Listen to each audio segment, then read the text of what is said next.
वस्तुतः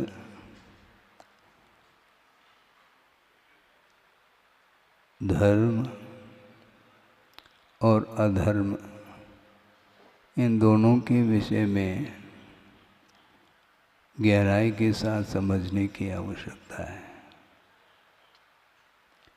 संसारी प्राणी अपनी इच्छित वस्तु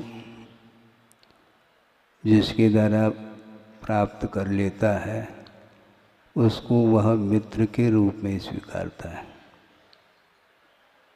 और इच्छित वस्तु यदि मान लो नहीं मिलती है और उसमें व्यवधान उपस्थित हो रहा है तो सामने वाले को वह शत्रु के रूप में स्वीकारता है। जबकि शत्रु और मित्र बाहरी नहीं हुआ करते हैं। शत्रु कौन होता है और मित्र कौन होता है, इसको आगम के आधार से हमें समझना है। पाप रूप जो परिणाम हैं वे हमारे शत्रु हैं, ऐसा आगम में उल्लेख मिलता है। और जिसको हम अधर्म की संज्ञा देते हैं, पाप का अर्थ अधर्म है और पुण्य का अर्थ धर्म लिया है। और धर्म हमारे लिए बंधु हैं, मित्र रूप हैं, और पाप में परिणाम जो है वे हमारे शत्रु हैं। तो शत्रु स्वयं ही हो रहा है, अपने परिणाम ही शत्रु हैं और अपने परिणाम ही मित्र हैं। ऐसा जो जानता है आगम को वह श्रेष्ठ ज्ञाता है, ऐसा कहा है। पाप मरातिर धर्मो बंधुर्जीवस्य चेत निश्चिन्वन समयम यदि जानीते श्रेयो ज्ञाता ध्रुवम भवति। ऐसा आचार्य समंतभद्र महाराज ने श्रावकाचार्य के अंदर इसको रखा है। स्वयं परिणामों को विकृत बनाता है और उसके माध्यम से वह पाप का अर्जन करता है, और जिस समय वह पाप कर्म का उदय आता है तो वह दूसरे को शत्रु के रूप में मानता है। ये बात अलग है कर्म का, चाहे वह पुण्य कर्म चाहे वह पाप कर्म, यदि फलता है तो वह नो कर्म के निमित्त को लेकर के फलता है। लेकिन नो कर्म मिले और कर्म फले ये अनिवार्य नहीं है। अंतरंग कर्म का जब तक उदय नहीं है तब तक वह नो कर्म हमारे लिए कोई भी न व्यवधान उपस्थित कर सकता है न और कुछ भाव को उत्पन्न करा सकता है। वो बहुत अच्छा प्रसंग आगे आगम के अनुरूप दिया जा रहा है कि हालांकि प्रारंभिक अवस्था में नो कर्म से बचने के लिए कहा है, ये अलग विषय है, किंतु वस्तुतः नो कर्म का क्षय नहीं किया जाता है। क्या सुन रहे हैं? नो कर्म का क्षय नहीं किया जाता, किंतु कर्म का क्षय किया जाता है। अब सोचो विचार करो, नार की दृश्य नर गति का वर्णन सुन लो और वहाँ का वातावरण देखते ही ऐसा लगता है बहुत भयावह वातावरण है। किंतु वह भयावह वातावरण किसके लिए है? जिसको नरक आयु का उदय है, नरक गति का उदय है, उसके लिए वह वातावरण भयावह है। किंतु वहीं पर असुर कुमार जो देव हैं वो वहाँ पर गए हैं। कितने पृथ्वी तक? 3रे पृथ्वी तक जाकर के उन नारकियों को भिड़ाने के लिए वो जा रहे हैं। किंतु असुर कुमार जाति के जो देव हैं उस वातावरण में जाने के उपरांत उन्हें गर्मी महसूस नहीं हो रही है। वहाँ के जो बिल हैं वे मेरु समान लोह गल जाए, ऐसी शीत उष्णता थाए, ऐसा चढ़ाला में पढ़ते हैं। इतनी भीषण गर्मी है ऊपर के बिलों में, इसके उपरांत पे वो भीषण गर्मी जो लगती है, जिसको कर्म का उदय है उसके लिए वह गर्मी लगेगी, नारकियों के लिए वह गर्मी लग रही है, नारकियों के लिए प्यास लगी हुई है, भूख लग रही है, और उस भूख और प्यास की पीड़ा को दूर नहीं कर पा रहे हैं। जबकि उसी स्थान पर असुर कुमार जाति के देव पहुँचे हैं, न उनको प्यास सता रही है न भूख सता रही है। ऐसा क्यों है? नो कर्म का प्रभाव सामान्य रूप से सबको पड़ना चाहिए, किंतु इसलिए नहीं पड़ता है क्योंकि कर्म का उदय नहीं है। ऐसे स्पष्ट है, अंतरंग में जो कर्म का उदय है वो जिसके लिए उदय नहीं है उसके लिए कोई भी नो कर्म उसको प्रभावित नहीं कर सकता। न दुख के लिए वह कारण बनेगा न सुख के लिए कारण बनेगा। अर्थ यह है कि वस्तुतः अंतरंग जो निमित्त हैं कर्म के रूप में, वह जब तक उदय को प्राप्त नहीं होगा तब तक आप कितने भी प्रयास कर लें दूसरे को दुखी बनाने के लिए, तुम हार जाओगे। ये ध्यान रखो, दुखी बना नहीं सकते। बार बार प्रयास कर रहा है कौन? कमठ। किसके लिए? पार्श्वनाथ भगवान को दुखी बनाने के लिए प्रयास निरंतर चल रहा है, लेकिन दुख का अनुभव जो होता है वह पाप कर्म के उदय में होता है, और पाप कर्म का उदय नहीं है पार्श्वनाथ भगवान के लिए। इसलिए वो तुम उपसर्ग करते रहो किंतु उसका प्रभाव नहीं पड़ता, और अंतरंग में जो शुक्ल ध्यान की ओर उनकी दृष्टि जाती है तो केवल ज्ञान को भी प्राप्त कर रहे हैं। इतने विपरीत परिस्थिति में भी वातावरण विपरीत है और कर्म का उदय भी है, किंतु संयम के माध्यम से, भेद विज्ञान के माध्यम से, साधना के माध्यम से अपने उपयोग को कलुषित नहीं करते हुए शांत भाव के साथ उस उदयगत कर्म को वह सहन करते हैं, उसमें किसी भी प्रकार से प्रतिकार का भाव नहीं करते।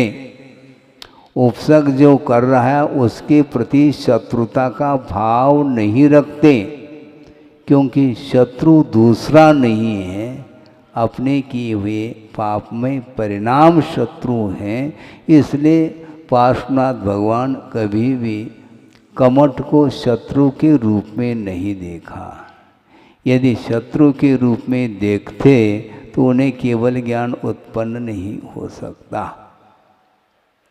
इसको बोलते हैं पाप मरातिर धर्मो बंधुर जीवस्य चेत निश्चिन्वन। समयम अर्थात शास्त्र आगम को जो जानता है वह श्रेष्ठ ज्ञाता होता है, ऐसा कहा है।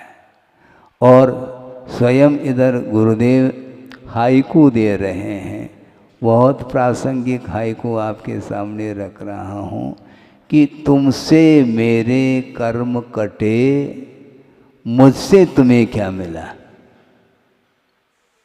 तुमसे मेरे कर्म कट गए, यानी कमठ के माध्यम से पार्श्वनाथ भगवान के कर्म कट गए, किंतु पार्श्वनाथ भगवान की उस वीतराग मुद्रा के माध्यम से कमठ ने क्या लिया, क्या लाभ लिया, हमें बता दो। तुमसे मेरे कर्म कटे, मुझसे तुम्हें क्या मिला। तुम्हें सब कुछ मिलना चाहिए था मेरे द्वारा, किंतु तुम्हारा पाप कर्म का उदय है, इसलिए वीतरागता का लाभ तुम्हें मिल नहीं सकता। वीतराग मुद्रा सामने होने के उपरांत भी भीतर यदि वीतराग भाव है तो वीतराग मुद्रा के प्रति बहुमान और आस्था का भाव जागृत होता, किंतु हो नहीं रहा है। तो इसलिए नो कर्म क्या कर रहा है हमें बताओ। जेल में बंदी है, कैदी जिसको बोलते हैं, और जेलर भी है। तो जेल में दोनों बंद हैं, किंतु एक कैदी के रूप में बंद हैं और एक जेलर के रूप में सर्विस कर रहा है। तो उसके लिए उस क्षेत्रजन्य प्रभाव जिस प्रकार बंदी को पड़ रहा है, उस प्रकार जेलर को क्यों नहीं पड़ता नो कर्म का प्रभाव। दोनों एक ही स्थान पर बैठे हैं और जीवन गुजार रहे हैं, किंतु जेलर को कभी भी बंधन का अनुभव नहीं होता, जबकि कैदी को बंधन का अनुभव होता है। इसी को बोलते हैं कर्म का उदय।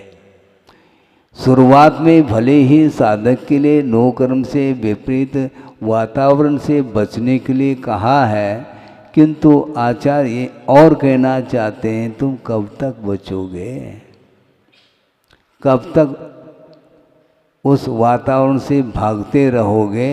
भागो नहीं, वहीं रहो, उपयोग को चेंज करो। यह मोक्ष पुरुषार्थ है। उपयोग उस ओर नहीं ले जाएंगे तो वह नो कर्म हमें कुछ नहीं कर सकता। हाँ। यथा योग्य नो कर्म से बचने के लिए कहा है और बच भी रहे हैं। भयानक जहाँ पर उपसर्ग होने की जो स्थिति बनती है, वहाँ पर कौन जा रहा है। उस वातावरण से तो बचे हुए हैं, किंतु उपयुक्त तो वातावरण में रह करके भी थोड़ी बहुत जो प्रतिकूलता का अनुभव होता है, उसका भी यदि तुम प्रतिकार करते रहोगे तो कभी भी कर्म का क्षय संभव नहीं है। इसलिए कर्म का क्षय करने के लिए नो कर्म की ओर उपयोग को ले जाना नहीं चाहिए। हाँ, उपयोग जा रहा है महाराज, जा नहीं रहा है, भेज रहे हैं उपयोग को। क्योंकि ज्ञेय पदार्थ कभी भी आपको ग्रहण करने के लिए बाध्य नहीं करते। हाँ, वो बाध्य करते नहीं, हम स्वयं ग्रहण करते हैं। बुद्धि पूर्वक उन विषयों को संसारी प्राणी ग्रहण कर रहा है, इसलिए ग्रहण करने का भाव छोड़ दो। ये कैसे छोड़ेंगे महाराज। अरे जोड़ा कैसा, फिर स्वयं जोड़ता चला जाता और छोड़ने के लिए हमारे लिए कहता है महाराज हम कैसे छोड़ें। जैसा जोड़ा है वैसा छोड़ दो, क्या दिक्कत है आपको। पकड़ा किसने है, स्वयं हम पकड़ते चले जा रहे हैं, बाहरी वस्तुओं को ग्रहण करते चले जा रहे हैं और कहते हैं कि हमारे लिए यह विपरीत परिणाम करा रहा है। वो करा नहीं सकता, क्योंकि कुछ ऐसे भी पदार्थ हैं जो जड़ हैं, वो आपको बाध्य कर ही नहीं सकते, बल्कि चेतन भी तुम्हारे लिए बाध्य नहीं कर सकता। वो सामने वाला व्यक्ति कुछ भी करना चाहता है, उस ओर हमें उपयोग ले जाना नहीं है। प्रतिकार जितना करते चले जाएंगे उतना और वह आपको बाधा उपस्थित करता चला जाएगा, क्योंकि सामने वाला व्यक्ति प्रकृति पकड़ता है। हाँ, ये प्रतिकार कर रहा है तो इससे स्पष्ट है बार बार परेशानी करो इसको, तो हमें कोई प्रतिकार करना ही नहीं है, तो वह स्वयं चला जाता है। एक उक्ति है बुंदेलखंड में हमने सुनी थी कि एक गूंगा 100 को हराता है। सुना? आपके मुख से ही सुना हमने। एक गूंगा 100 को हराता है और मुझे एक ही को हराना है, 100 तो है नहीं यहाँ पर। ये एक मान लो बाधा उपस्थित कर रहा है तो हम मौन रहेंगे, उस ओर देखेंगे नहीं, बोलेंगे नहीं, कुछ भी नहीं करेंगे तो अपने आप ही वह चला जाएगा। उसका टेम्परेचर उतर जाएगा अपने आप। हम प्रतिकार करने के लिए कटिबद्ध होते हैं तो इसलिए वह बार बार आपको इस प्रकार करता है। तो इसलिए हमें गूंगा बनना है। मौन रहो जिसमें सार है, नहीं तो सब असार है। समझाते समझाते समझाते अनंत काल व्यतीत हुआ, उसको बात समझ में जब नहीं आ रही है तो हम कहाँ तक उसको बात भी कर सकते हैं, संभव नहीं।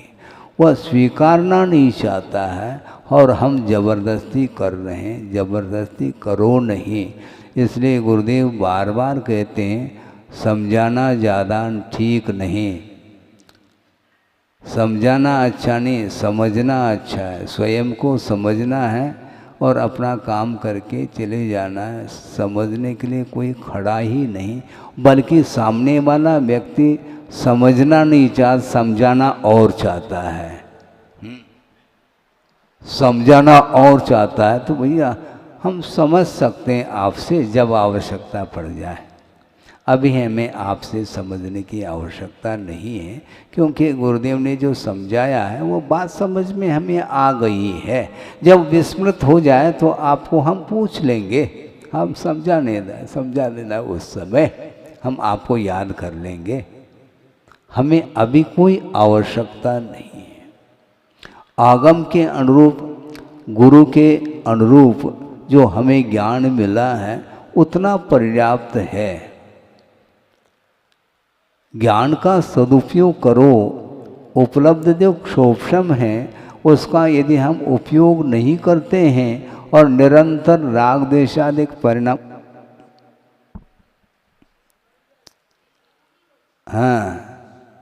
अब क्या करेंगे?